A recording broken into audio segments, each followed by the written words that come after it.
so the name Coral, it lives in the sea. Coral lives in the sea, so we have here.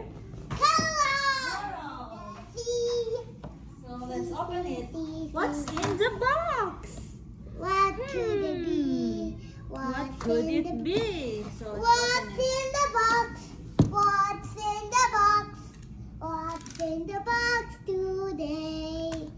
Let's find out. Let's find out. What is in your box? Where am we? Let's see what's in the box. Let's check it out. It's Wow.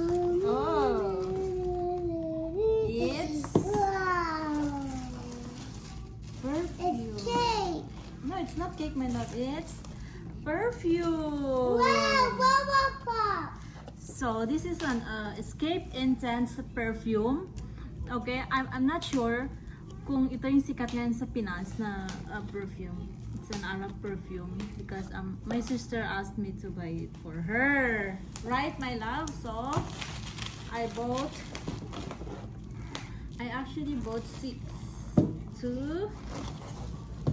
It's 5, sorry. 5 and 6. This is actually my first time to see this, Bubble pop. and I'm not sure if how does it smell. It's a 100 ml Escape perfume.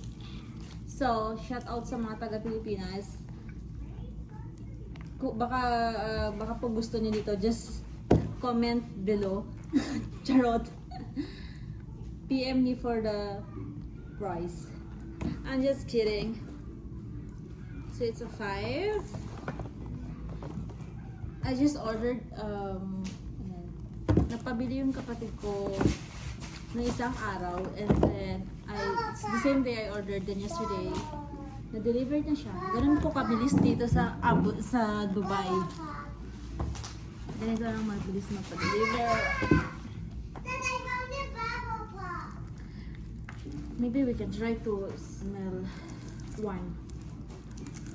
It's a bubble pop. Now we can play a game.